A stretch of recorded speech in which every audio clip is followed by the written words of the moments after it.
Ang kwento ni Tomby. Ang kwentong ito ay hango sa totoong buhay. Mula ito sa isa nating tagapakinig. Karanasan ito ni Damian. Walang eksaktong taon. Probinsya ng Eastern Samar. Nung mga panahong ito, kapag maulan, problema kagad ang lupa dahil madulas. Minsan pa ay nagkakaroon ng landslide. Ngunit kabaliktaran naman kay Manong Tuning, lolo sa tuhod ni Damian. Natutuwa ito kahit umaambon pa lamang. Kung tatanungin ay hindi naman sumasagot. Iniisip ng binata na baka dulot lamang ng katandaan. 80 taon na rin kasi ito na mga sandaling yun.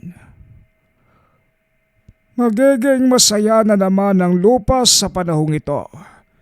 Madidiliga ng ilang buwan ng tuyo. Damian, ikuha mo nga ako ng tuwalya dahil maliligo ako sa ulan. Wika ni Manong Tuning. Aba, hindi naman po pwede yun. Baka magkasakit po kayo niyan. Wala pa namang manggagamot dito na malapit. Wala rin tayong pambili ng medisina. Kung umasta kayo parang bata kayo ah. Matanda na po kayo lolo. Kaya kung pwede wag naman pong abusado. Kapag ako naubusan ng pasensya, wala na talagang mag-aalaga sa inyo. Oh, hoy Manong Tuning, aba talaga tong matandang to? Wika ni Damian. Napabuntong hininga na lamang ang binata habang nakatanaw sa pinto. Parang bata si Manong Tuning. Tumatalon habang naliligo sa ulan. Bigla pang uupo sa putikan. Kulang na lamang ay gumulong para masulit. Hindi nagtagal. Humagupit ang kidlat at kulog. Panay tawag ang binata kaso hindi pa rin nakikinig ang matanda. Nagising na lamang ang ama. Silang dalawa naman ang naperwisyo. Nang mas lumala pa ang kidlat, naglakas loob na si Tatay Lando na lumabas. Dali-daling binuhat ang matanda saka ipinasok. Nagpupumiglas pa ito. Gustong maligo sa ulan. Sa kabutihang palad ay tumahimik din si Manong Tuning nang masigawan. Malambot ang puso nito kapag natataasan ng boses. Naluluha itong pumunta sa isang sulok. Tatay, ako na po. Natatakot na si Manong Tuning eh. Huwag niyo ho kasing sigawan. Pag-awat ni Damian. Anak, alam mo naman ang kondisyon ng matanda. Kung hindi tayo maghihigpit, mas lalala lang ang sitwasyon. Hindi ko naman sinasadya na pagtaasan siya ng boses. Ginawa ko lamang yon para hindi na mangulit sa pagligo sa ulan. Malakas ang kidlat. Wala pang taong nabuhay matapos tamaan. Lilinisin ko ang kabilang kwarto para doon siya ikulong. Tugon ni Tatay Lando. Po, tay, wag naman pong ganun. Oo, napeperwisyo tayo ni Manong Tuning. Pero hindi naman kailangang ikulong. Kahit ganyan siya, nakakaintindi pa rin po yan. Wag naman po nating kawawain. Anak, nauunawaan ko ang punto mo. Pero sa tingin ko, kailangan nating higpitan si Manong Tuning.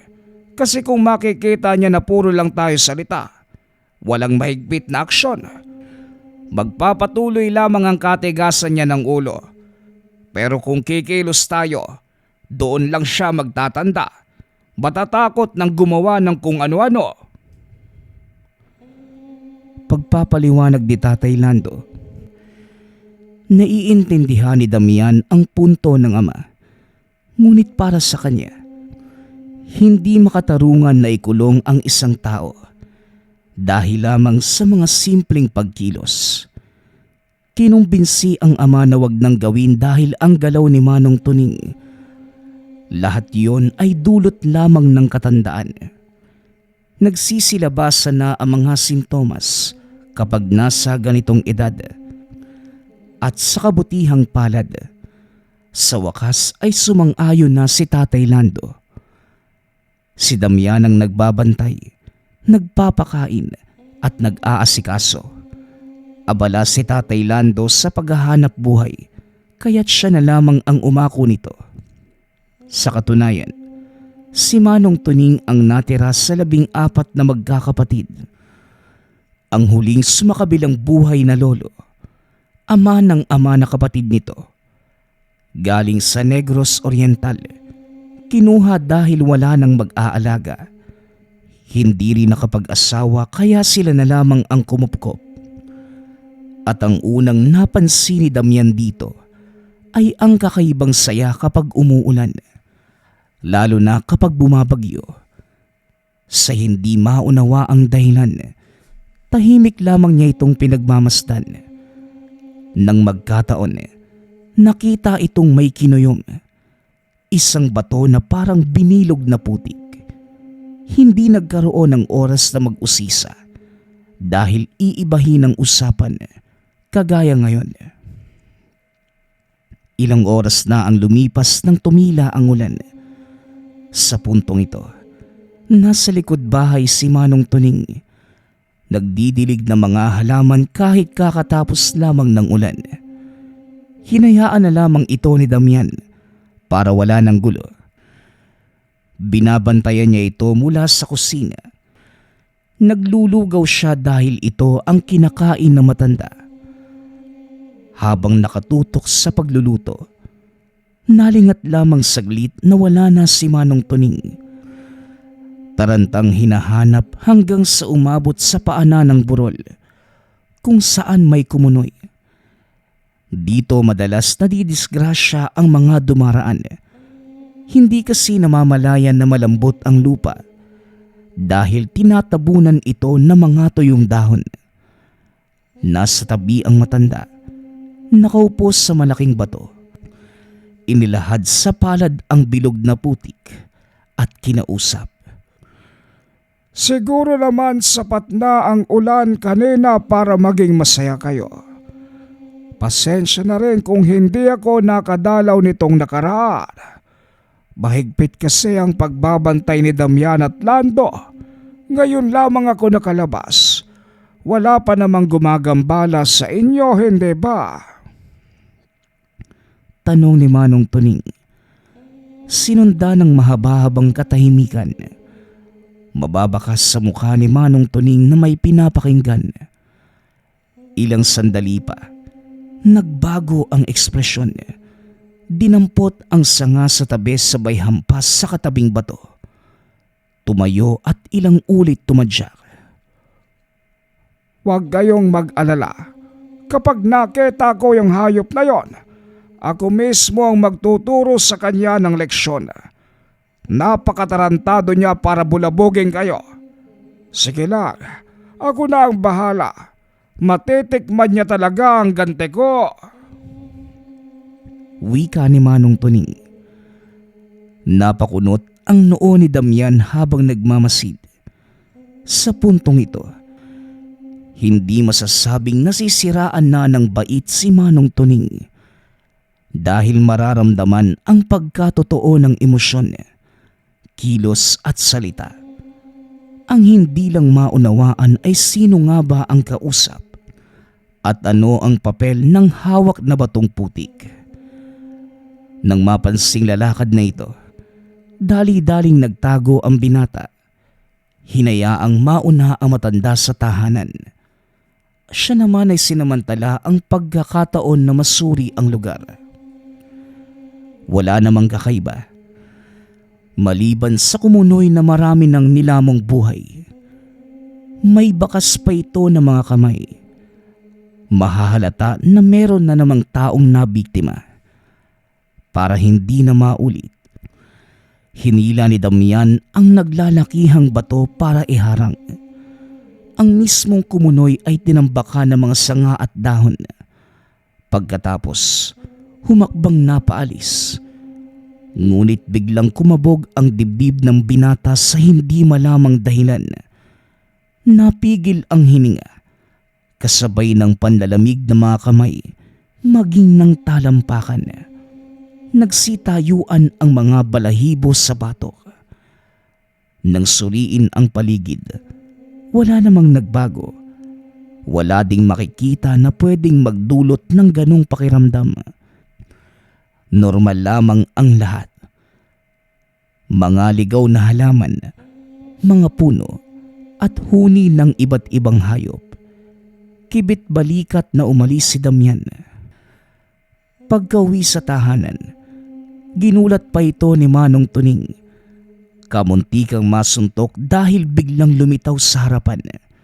Kung hindi lamang umurong ang kamao ay siguradong masusuntok na. Diyos mio, Lolo. Sa panggugulat niyo masasaktan ka talaga eh. Ano na naman po yung trip niyo ngayon? Tanong ni Damian. Ako nga ang dapat magtanong sa'yo. Saan ka ba galing? Ako ang binabantayan mo pero ikaw tong nawawala. Isusumbong kita sa tatay mo. Tugon ni Manong Tuning. Aba, ayos ah. Parang pinagbabantaan mo ko ah. Kung ikaw kaya yung tanungin ko, Lolo, nagpunta ka na naman sa pana ng bundok ano? Gusto mo isumbong kita kay tatay? Balik na banta ni Damian. Tumawa si Manong Tuning. Dahan-dahang tumalikod. Napailing na lamang din si Damian habang hinahatid ito ng tanaw. Sa oras ng hapunan, panay ang pagsulyap ni Damian. Hindi maiwasang pagmasda ng matanda. Sumasagi sa isipan ang eksenang naabutan sa paanan ng bundok. Hindi namamalayan na napapansin ito ng ama. Pasimple nitong sinipa ang paa ng binata. Umayos naman siya kagad. Parang may iniisip ka na ka. Ano ba yon? May kinalaman ba kay Manong Tuning? Sabihin mo kagad para may magawa ko. Tanong ni Tatay Lando. May pagtataka lang po tay. Ilang ulit ko na kasing sinundo sa may kumunoy doon sa pana ng bundok yung matandang yan eh. Tapos kanina lang, may nasaksihan akong kahinahinala. Oo, may mga pagkakataon na nagsasalitang mag-isa yan si Manong Tuning. Pero kanina, parang makatotohanan eh.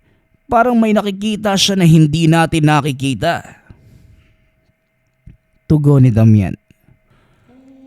Naku, parang sino kaya ang may diferensya sa inyo? Biro lang. Ano ba kasi ang napansin mo roon? Muling tanong ng ama. Ikwinento ni Damian ang mga nasaksihan. Tahimik namang nakikinig ang ama sa anak. Inunawa ang lahat-lahat. Ang binata naman ang nagtaka sa pinapakitang kilos. Habang nagsasalaysay, tango lamang ng tango ang ama. Pero mababakas sa mukha na para bang alam na ang bagay na yon. Teka nga muna tay, naniniwala ba kayo sa sinasabi ko? Sa reaksyon nyo, parang ano ba? May alam na ba kayo o iniisip nyong gawa-gawa ko lang yung kwento ko? Wika ni Damian. Hindi naman sa ganun anak. Si Manong Tuning kasi.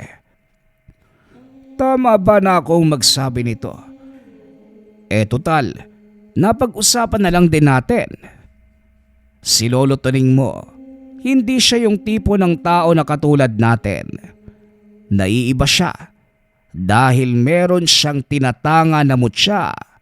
May mga bagay na mahirap ipaliwanag dahil hindi ito pangkaraniwan. Pagpapaliwanag ni Tatay Lando. Mutya, ano naman po yun? Yung binilog na putik po ba na hawak niya palagi? Tanong ni Damian.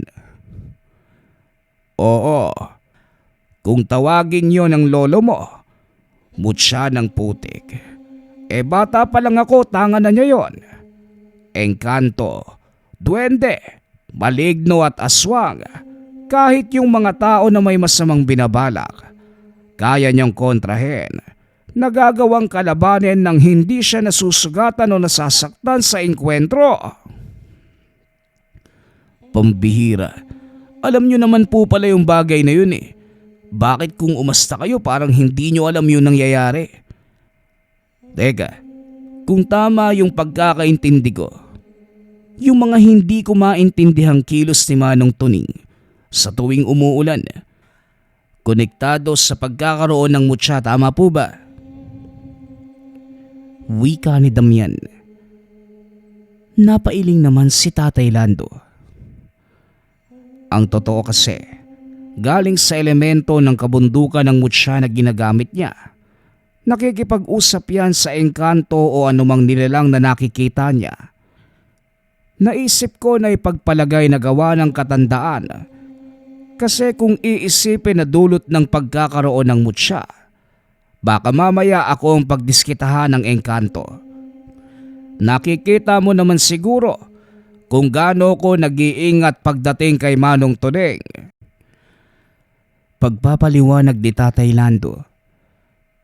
Dito lamang naunawaan ni Damian ang hinaing ng ama. Kahit sino naman ay gagawa ng paraan dahil engkanto na ang pinag-uusapan. Subalit sa puntong yon, hindi maiwasan na makuryoso sa mutya. Nang matapos ang usapan, pinuntahan ng binata ang matanda. Kasalukuyang nagdarasal si Manong Tuning.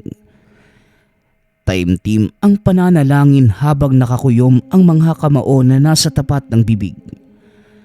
Ilang sandali pa, namutawi ang salita sa ibang lengguwahe. Tahimik lamang itong pinagmasdan hanggang sa nasaksihan ng bahagyang pagkinang ng hinulog na putik. Kasabay nito ang pag-ihip ng hangin. May kasamang kilabot na kagad nagpanginig ng laman. Hindi naglaon. Nabaling ang pansin sa labas kung saan matatanaw ang paggalaw ng mga puno doon sa paanan ng bundok. Makikita lamang ito sa tahanan. Kumbaga ilang metrong lakad lamang ang layo. Habang nakatitig doon, kinusot ang mga mata dahil parang may nakikitang figura ng tao. Hindi lamang isa, kundi marami. Ang nakakakilabot, kalahating tao, kalahating kabayo. Iniiwas muna ang tingin. Ibinalik sa nakaraan ang ilang sandali. Kaso yun pa rin ang nakikita. Tinawag niya si Tatay Lando. Ngunit wala naman itong matanaw. Tinitigan itong mabuti at sa pagkakataong yun isa-isang naglaho. Napabuga ng hininga si Damian. Inulit sa isipan ang imaheng nakita sa bundok. Panay ang panginginig ng laman sa tuwing mababalikan ang figura ng mga ito. At dahil hindi mapakali, nagpasya na ang binatang kausapin si Manong Tuning. Nagulat siya ng unahan. Hindi pa nakapagsasalita ang binata, ngunit may ideya na ang matanda. Nakita mo sila, no? Kung itatanong mo, sila ang lahi na nagbigay sa akin ng kakayahan. Nadinig ko ang pag-uusap nyo ni Lando, kaya wala nang rason para itago ang totoo. Mula sa lahi ng tikbalang ang mutya na tangang ko. Malinaw ko pang naaalala ang araw na nabiyayaan ako. Huwag kang mag-alala, hindi ka nila sasaktan. Sadyang napilitang magbukas ang ikatlo mong mata dahil napapadalas na rin ang pagkapansin mo sa kahinahinalang kilos ko. Pagpapaliwanag ni Manong Tuning. Hindi naman po siguro ko mapapahamak ano. Pwede po bang magkwento kayo? Tanong ni Damian. Tumawa ang matanda ngunit kalaunan. Nagsimula ring magkwento. Balik tayo sa nakaraan. 40 taon na ang nakalilipas nang pala rin na magkaroon ng tangan. Isa lamang ordinaryong magkakahoy na nakahiligang magpahinga doon sa may kumunoy. May puno pa ng mangga dati kung saan sumisilong habang namimitas ng bunga. Ito ang nagsisilbing bantay sa tuwing naroon at kapag may daraan, kagad nasasabihan tungkol sa kumunoy. Iiwas naman ang mga tao, lilihis ng daan. Kung minsan gawa ng pagkaburyong, lilinisan ng paligid, wawalisan ang mga tuyong dahon, itatabi ang mga bato at sanga sabay pausok. Sa hindi inaasahang pagkakataon, lumitaw bigla ang tikbalang na nagpanggap bilang biktima ng kumunoy. Nagulat si Manong Tuning dahil biglang may taong humingi ng saklolo, gayong wala namang dumaraan. Paglingon, nakikipaghilahan sa putik. Sa kabutihang palad ay nailigtas pa ang lalaki. Nagpakilala ito sa pangalang Agosto. Dinagdaga ng gulat ng magpalit anyo bilang tikbalang. Kasabay nito ang pag-iwan ng mutya na kung titignan, isang binilog na putik. Hindi na nagsalita pa ang nilalang. Bigla na lamang naglaho matapos matanggap ni Manong Tuning ang mutya. Hindi naman naglaon.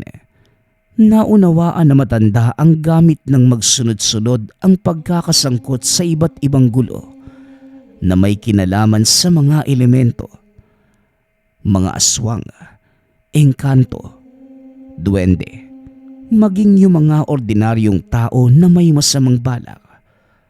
Sa kabutihang palad, hindi nagtamo ng malubhang sugat o pinsala sa kabila ng bakbakan. Sa huli, si Manong Tuning ang nagwagi sa bawat labanan ay ang gabay ng mutya ng putik. Magmula naman ang araw na yon, hindi na kinalimutan ni Manong Tuning na dumalaw sa paanan ng bundok. Kung minsan pa'y dinidiligan ang kumunoy dahil natutuyo. Napakunot ang noo ni Damian dahil sa pagkakaalam niya. Walang kumunoy na natutuyo. Tumawa naman na matanda sabay sabing, Kung ordinaryong kumunoy, hindi talaga natutuyot. Pero dahil lagusan papunta sa mundo ng mga tikbalang, may mga pagkakataon na oo. Kumbaga magsasara. Pagpapaalam naman ako kapag didiligan. Ay kung nagtataka ka kung bakit ako natutuwa sa tuwing bumubuhos ang ulan, ngayon, alam mo na ang dahilan. Wika ni Manong Tuning. Hindi maiwasang mapangiti ni Damian sa mga nalaman. Natatawa na lamang ito. Dahil yun pala ang rason kung bakit natutuwa ang matanda. Sa tuwing sasapit ang tag-ulan, ang buong akala'y umaandar lamang ang epekto ng katandaan. Yun pala, malalim ang pinanghuhugutang dahilan. Nang malaman ang lahat-lahat, gumaan na ang sitwasyon. Si Tatay Lando sa kabilang banda, unti-unti nang nababawasan ang pag-aalala. Nagkaroon ng masinsinang usapan tungkol sa kondisyon ng matanda. Pinaunawa na wala siyang diferensya sa katawan o sa pag-iisip. Hinayaan na lamang nila ito anuman ang gawin. Subalit sinisigurado pa rin na mababantayan. Kahit na ganon, hindi maikakailang matanda na. Kinakailangan ng 100% pag-aalaga. Hanggang sa isang hapon, nagpaalam si Manong Tuning na dadalaw sa kumunoy. Tumango si Damian. Minadali ang pagluluto para masundan. Nang magkaoras ay kagad pinuntahan. Subalit wala namang katao-tao sa paanan ng bundok. Wala ding bakas na merong dumaan sa lugar. Sa tuwing mapapadpad ang matanda ay mag-iiwan ito ng senyales na nagsasabing nakarating. Ngunit sa pagkakataong ito, wala. Naglibot ito sa buong lugar. Ilang beses bumaba akyat sa bundok kaso walang makita na Manong Tuning. At dahil sa pag-aalala, hindi namalayan na kinakausap na pala ang kumunoy. Baka naman, pwede niyo akong turuan kung nasan si Manong Tuning.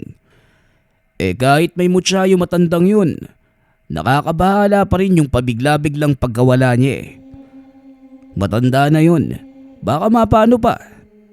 Sige na, nakikiusap na yung tao.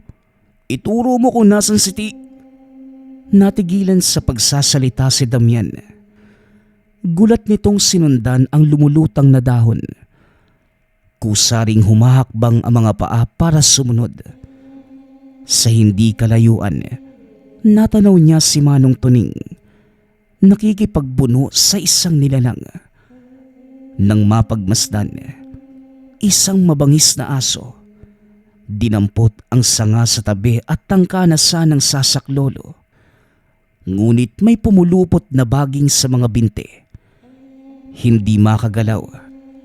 Pati boses ay biglang nawala ng sisigawan na sana. Mula sa unahan, nasipat ng binata ang figura ng kalahating tao at kalahating kabayo. Hindi malinaw ang itsura. Ngunit nauunawaan ang pinapahiwatig ng nanlilisik na mga mata. Wala itong nagawa kundi pagmasdan lamang ang mga nangyayari. Nasaksihan ang malupitang galaw ni Manong Tuning na hindi aakalaing 80 taong gulang na. Kung makipagbakbakan, daig pa ang ibang kabataan. Dinig na dinig ang pagbali ng buto ng kalaban. At hindi naglaon. Humandusay ang nilalang. Ngunit laking gulat ni Damian nang magpalit ito ng anyo. Hindi na ito simpleng aso kagaya ng wangis kanina. Bigla itong nag-anyong tao. Isang lalaki. Bawas-bawasan mo yung pagtitik dahil nakalantad ang kayamanan ng lalaki. Bakit ka pa kasi sumunod na po? Nasaksihan mo tuloy ang malupitan kong pakikipag-away. Ano? Maangas pa? Wika ni Manong Tuning. Hindi napansin ng binata kung paano nito nalaman ang pagdating niya. Hindi kagad siya nakasagot. Nahihiwaga ang sumunod nang lumakad si Manong Tuning. Panay ang paglingon sa iniwanang bangkay. Sinagot naman ng matanda ang katanungan. Ang kaibigan nating tikbalang ang bahalang magligpit ng katawan. Hindi mo kailangang mag-alala.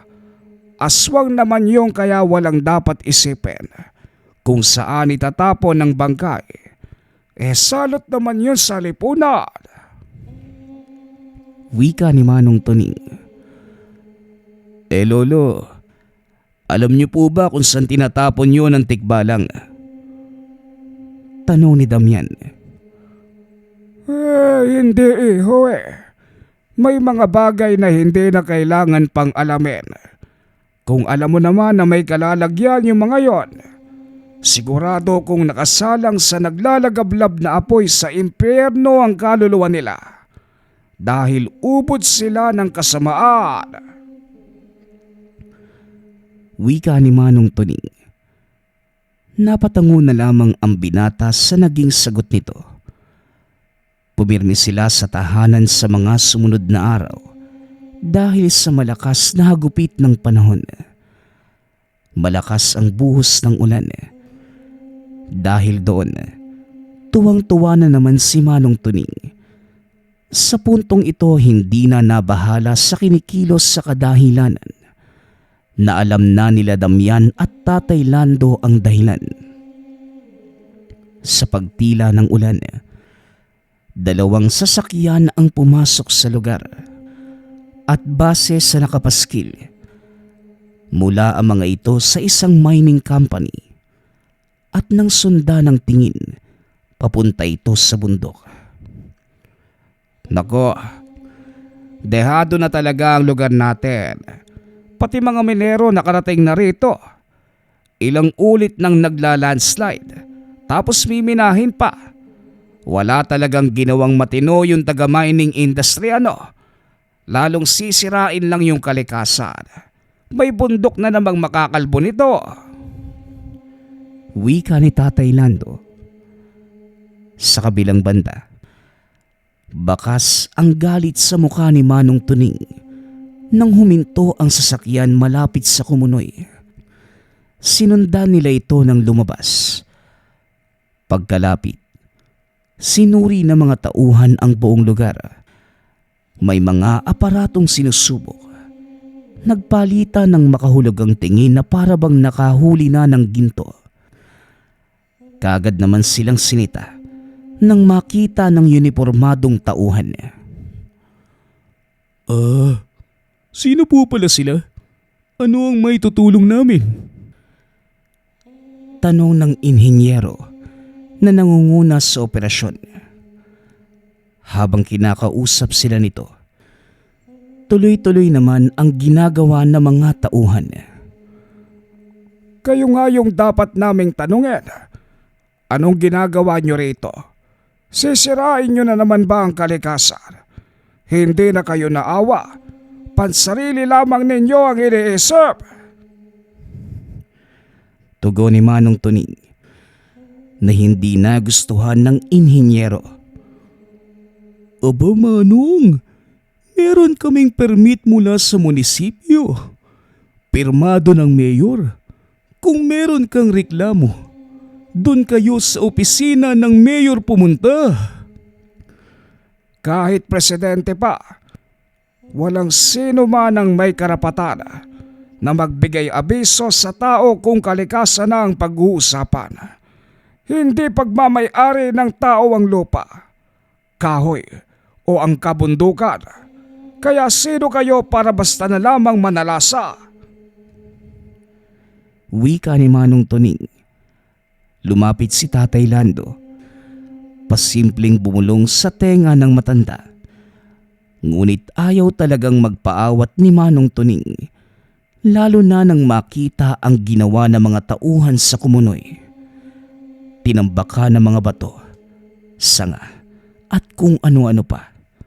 Sinimula na rin ang pamumutol ng puno at paggapas ng damot halaman. Tatay nyo ba ito?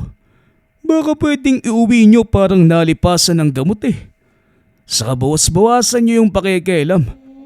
Dahil kahit saan tayo magharap na husgado, kayo ang dehado. May permit kasi kami. Lunukin mo yung permit mo. Sige lang, gawin nyo ang anumang gustuhin nyo.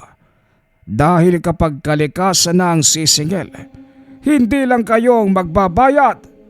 Tandaan nyo ang mga sinabi ko. Ay sus, kahit isumpa mo man kami ng ilang libong ulit, wala kaming pakialam. Umalis na nga lang kayo. Naiistorbo nyo yung proyekto namin Wika ng inhinyero. Umalis sina Damian ngunit si Manong Tuning hindi mapalagay.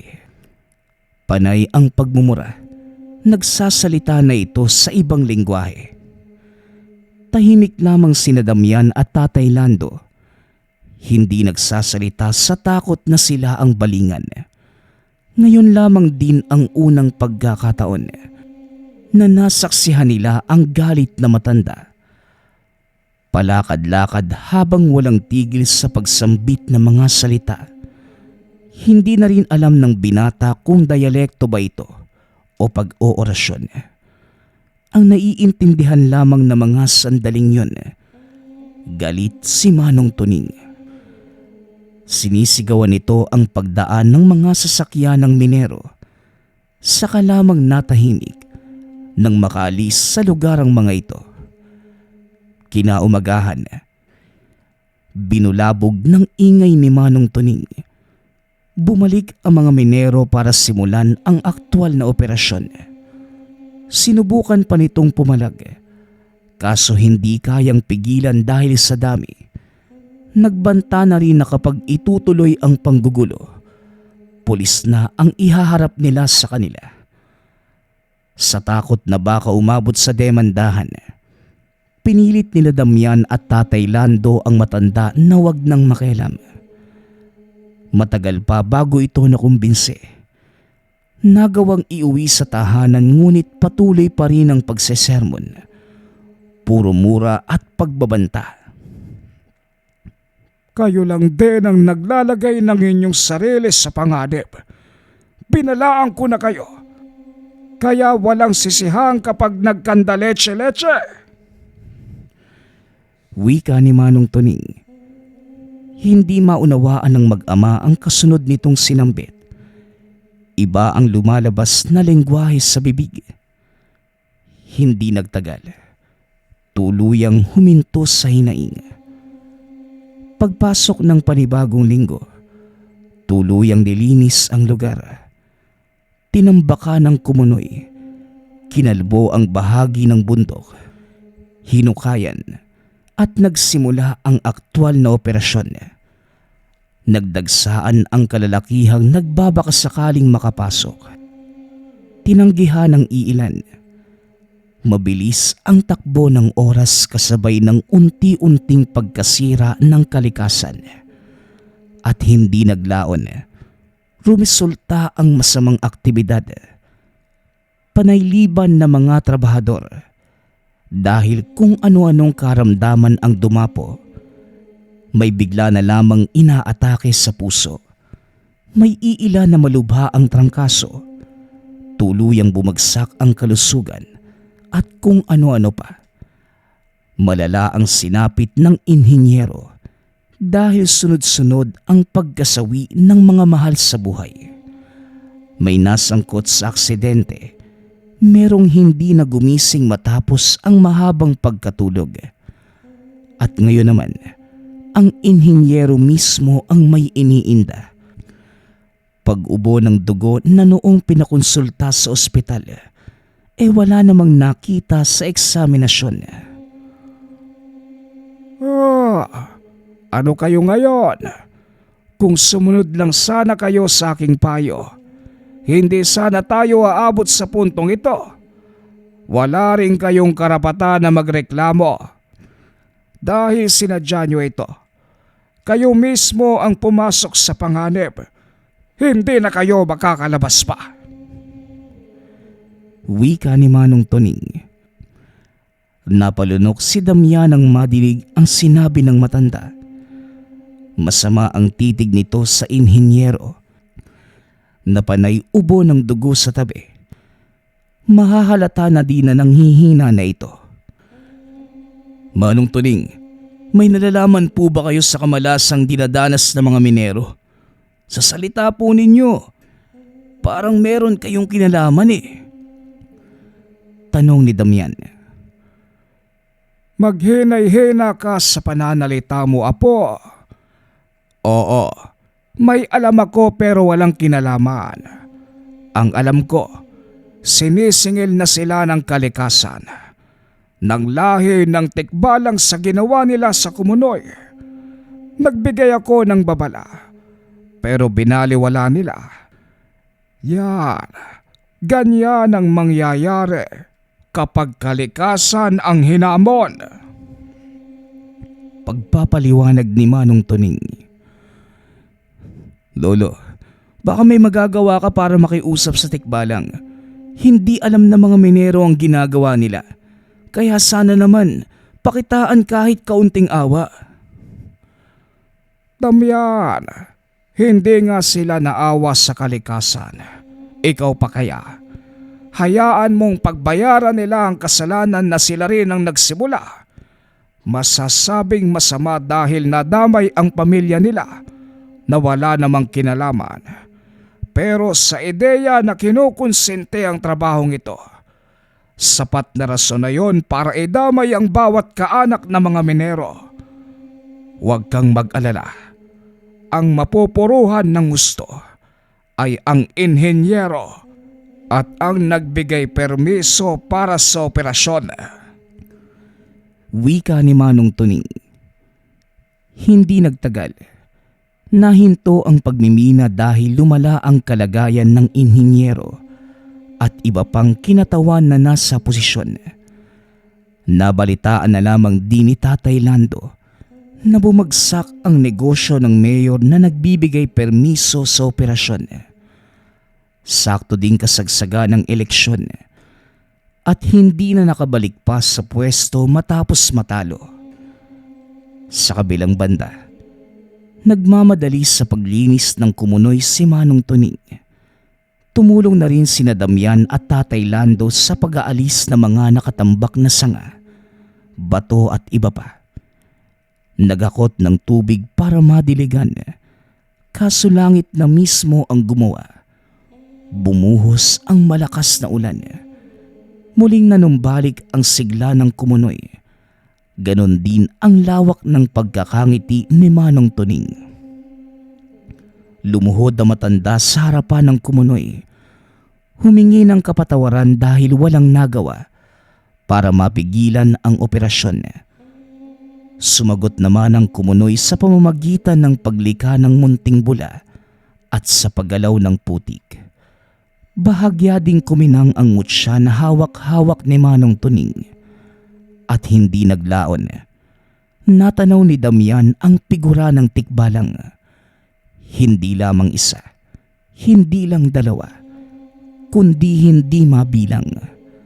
At sa pagkakataong to, hindi natakot ang dulot sa pakiramdam, kundi yung parang pinapahiwatig na nauunawaan ang sitwasyon at kagaanan ng loob na parang hinahaplos. Tinapos ni Manong Tuning ang pakikipag-usap sa elemento sa pamamagitan ng pagyuko bilang paggalang. Umalis na rin ang mag-anak bago pa humagupit ang kulog at kidlat. Ito ang detalyadong pangyayari na nasaksihan ni Damian mula sa kahina-hinalang kilos ni Manong Tuning sa tuwing uulan, sa pagpapakita sa kanya ng elementong tikbalang, sa pag-unawa sa tangan na mutya, sa sinapit na mga minero, at ang muling pagbangon ng kumunoy.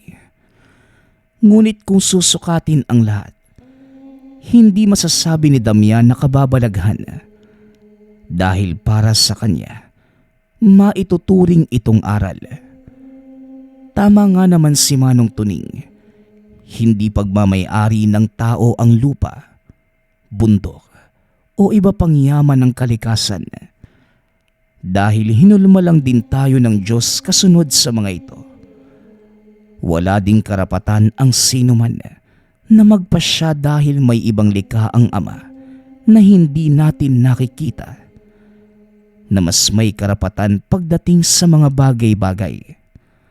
At kung susuwayin, kung susubukin, matinding parusa ang kalalagyan. Ngunit ang mas malupit, ang tinatangan ni Manong Tuning, na kung tawagin ay mutya ng puti. Ang susunod nating kwento ay mula sa isa nating tagapakinig. Karanasan ito ni Louie. Walang eksaktong taon. Probinsya ng Capiz. Matagal nang naninirahan ang pamilya ni Louie sa isang baryo sa lugar ng Capiz. Ang ina, kawani ng simbahan, kaya nahubog ang solidong pananampalataya ng binata sa Diyos. Bata pa lamang, palagi na itong sumasama sa ina tuwing nagtatrabaho sa simbahan, kaya naman madali nitong nakabisa ang mga panalangin. Ayon sa kanya, ibang saya ang nararamdaman ng puso sa tuwing nakakapaglingkod. At sa katunayan, hindi ito masyadong nakikipaglaro sa ibang bata at ginugugol lamang ang bakanting oras sa pagbabasa ng Biblia. Madalas ding nadidinig sa mga kapitbahay na ibang-iba ang ugali. Dahil sa murang edad, malalim na ang pananaw sa buhay at karamihan sa kaibigan noong bata pa ay mga matatandang deboto ng simbahan. Habang ang ama naman, hindi gaanong nagpupunta ng simbahan. Ngunit malalim din naman ang pananampalataya sa Diyos. Palaging nagdarasal sa maliit na altar sa loob ng tahanan. At dahil dito, itinuring na ng mga tao sa lugar na napakasagrado at linis ng pamilya. At dahil sa kanilang pagkilala sa Ama, magaan ang pamumuhay ng pamilya. Kaya naman karamihan sa mga kapitbahay na iimpluwensyahan na siya namang ikinasasaya ng simbahan. Hindi naman pare-pareho ang paniniwala ng mga tao sa mundo. Hindi maiiwasan ang mga kumukontra. At isa na dito ang kapitbahay na mag-isang naninirahan na si Mang Padrino. Ayon sa mga sabi-sabi, ang matanda ay iniwan ng buong pamilya dahil sa napakasamang pag-uugali. Ultimo bata ay pinapatulan at madalas ding nakakaaway ang asawa dahil sa walang pakundangan kung makakastigo sa mga anak. Batid ng buong baryo ang patungkol sa matanda. Kung magagawi ka rin sa harapan ng tahanan nito, makikita ang nakabukas na kwarto. Balot ng itim na tela, may mga nakasinding pulang kandila at may nakasabit sa dingding na dalawang napakalalaking sungay. Ayon sa matanda, isa itong deboto ng demonyo. Hindi naman siya tinutuligsa ng mga tao sa lugar, gawa ng hindi naman na may merwisyo. Nagawa na ding makipag-usap dito ni Louie, ngunit wala namang napala kundi ang pagkontra. Hindi naman yon minasama ng binata. Dahil bukas ang isipan na iba-iba talaga ang paniniwala ng mga tao. Isang araw, habang nagwawalis ng bakuran ang binata, naramdaman itong may nagmamasid sa kanya. Napalingon ito at nakita si Tandang Padrinong nakatitig. Ngumiti naman ang binata ngunit hindi may kakaila, na nakaramdam ng kilabot dahil sa iba ang presensyang dala ng matanda. Makailang minuto lamang ay umalis na ito nang walang pasabi. Hanggang sa dumaan ang mga araw, na palagi itong nauhuli ng binata na nakatitig sa kanya.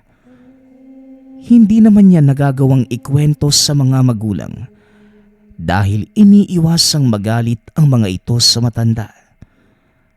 Tuwing nararamdaman na kakaiba na ang pagtitig, nagbabanggit na lamang ito ng mga dasal sa isipan.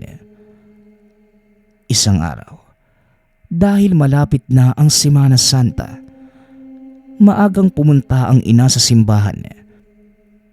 Nagpaiwan na lang muna si Louie. Sinabi susunod na lamang pagkatapos ng mga labada. 1:00 ng hapon nang matapos, kaya naman dali-dali itong nagbihis at naglakad papunta sa simbahan. Isa sa mga dadaanan, ang tahanan ni Tandang Padrino. Nang magawi roon, dahan-dahang naglakad si Louie para silipin kung anuman ang ginagawa nito. Ngunit wala namang nakita kaya dumiretso na lamang ng lakad. Maya-maya pa, may nadinig itong sipol sa bandang likod. Kaya napalingon siya at biglang kinabahan. Dahil sa nakitang nakangisi si Tandang Padrino sa kanya. Nanginginig man, pilit itong ngumiti pabalik. Habang papalapit ang matanda ay patuloy pa din ito sa pagngiti sa kanya ng nakakaloko. Nang tumambad sa harapan, nakipag-usap naman na matanda ng mahinahon. Ngunit kung ano-ano lamang ang itinatanong. Matapos ay nagpaalam naman si Louie dahil pupunta na ng simbahan. Tumalikod na din na matanda at wala namang kakaibang nangyari. Ngunit hindi mawala sa isipan ang pagngisi nito. Pagkarating naman ng simbahan, naabutan ang grupo na nagpupulong. Lumabas na muna si Louie at naupo sa may pasukan. Nakita nito ang bagong pari ng parokya, kaya naman napatayo at tinawag ito. Lumapit naman ang pari at umupo sa tabi ni Louie. Pinagmasdan ang mukha ng binata. Hinugot ang bendita sa bulsa at binasa ang kamay gamit yon. Matapos, ipinahid sa noo ni Louie. Dahil dito ay napatanong ang binata kung ano ang nangyayari. Mag-iingat ka, Louie. Nagkaroon ka ng markas sa noo. Galing ito sa isang aswang. Nagkalat na ang ganitong mga nilalang tuwing sasapit ang mahal na araw. Pumasok ka na muna sa loob at humingi ka ng patnubay sa Panginoon. Wika ng pari. Hindi man lubos na maintindihan ang nangyayari. Ngunit sumunod na lamang si Louie sa utos ng pari. Taimtim itong nagdasal sa harapan ng altar at nang matapos, inantay na lamang ang ina at sabay nang umuwi. Magmula ng araw na yon, wala namang kakaibang nangyari kay Louie hanggang sa sumapit ang Biyernes Santo. 11:00 ng gabi hindi pa rin makatulog. Dahil sa sobrang alinsangang nararamdaman sa loob ng kwarto. Binuksan niya ang bintana para namang kahit papano ay may hangin makapasok. Nang mapreskuhan, nakaramdam din ito ng ginhawa. Ngunit nang akmang pipikit na sana ang mga mata, biglang bumilis ang tibok ng puso nito hanggang sa umatungal na lamang ang mga aso sa paligid at nakita si tandang padrino sa may bintana. Nakaangat ang mga paa sa lupa habang nakatitig sa kanya. Napahawak naman ng pisngi ang binata nang maramdaman na may likidong tumutulo. Pagtingin sa kamay, isa itong napakaitim na parang gulaman. Wala namang ibang ginawa ang matanda, kundi pinagmasdan lamang siya hanggang sa ilang minuto pa. Muli itong naglaho. Dahil sa nangyari hindi mawala ang kaba ni Louie. Tumakbo sa kwarto ng mga magulang at nang akmang magsasalita na, hindi ito madinig dahil walang boses na lumalabas sa bibig. Nataranta naman ang mga magulang dahil ramdam nila na may nangyayaring kakaiba sa anak. Pumunta ang ama sa kusina at ilang minuto lamang bumalik ito na may dalang isang balde ng tubig na may nakahalong mga kalamansi at bigla ang ibinuhos sa anak. Kahit pa sa loob ni Louie, sumisigaw na ito ng malakas, ngunit wala pa ring boses na madinig. Dahil dito batid ng ama na walang epekto ang ginagawa, kaya naman kinuhaan na ito ng damit at pinagbihis. Nang matapos, niyakap na lamang ng ina at nangakong kinaumagahan, dadalhin kagad sa manggagamot. Ilang oras pa ay nakatulog ang binata sa braso ng ina. Kinaumagahan, maagang nagpunta ang pamilya sa kilalang manggagamot sa lugar. Ayon dito, sinamantala ng nilalang ang araw ng Biyernes Santo para makapag-iwan ng mga markas sa bibiktimahin. Yun din ang dahilan ng pagkawala ng boses ng binata. Mabuti na lamang ay naagapan kagad ng manggagamot.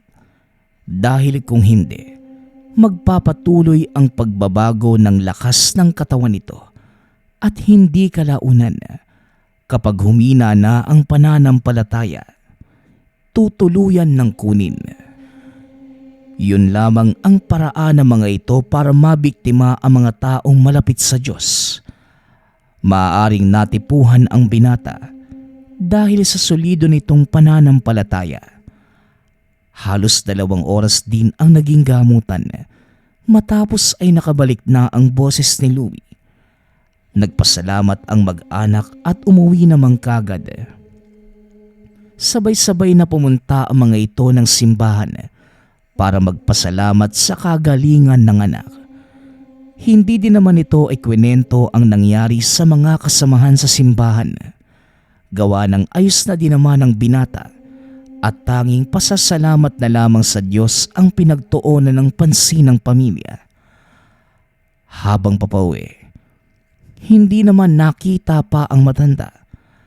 Ang buong maghapon ay ginugol ng mag-anak sa pagpapahinga at pagrorosaryo. Magmula ng araw na yon, hindi na din muli pang nanggambala sa binata si tandang padrino. Naninirahan pa din ito sa lugar. Ngunit batid na ng mag-anak na hindi ito ordinaryong tao. Kaya hanggat maaari, iniiwasan na lamang. Lumipas pa ang ilang taon ay naging sakristan na si Louie. Habang ang ina naman, patuloy pa rin sa paglilingkod sa simbahan. Samantalang ang matandang kapitbahay naman, hindi na nakakatungtong pa sa tahanan ng pamilya dahil pinalibutan nila ang tahanan ng mga buntot pagi. Katulad nila, ang mga kapitbahay ay naglalagay na rin ng pangontra sa aswang. Gawa ng kumalat sa baryo na isang aswang ang matanda dahil sa isang beses ay may nakasaksi na may hila-hilang bangkay. Dahil sa naranasan, mas naging matatag ang paniniwala ng binata sa Diyos. Ang engkwentrong naranasan ay itinuturing lamang bilang bahagi ng pagsubok sa tatag at pagtitiwala. Maaring napakasimple lamang ng naranasan ni Louie at masasabing kayang malunasan ng mga sayantipikong uri ng panggagamot. Ngunit patuloy nitong dinadala ang minsang sinapit sa isang kapitbahay na deboto ng demonyo. Nagpapasalamat nga pala ako sa lahat ng sumusuporta sa ating channel. Nawa ay patuloy niyong suportahan at pakinggan ang ating mga kwento. Hanggang sa muling pakikinig. Paalam.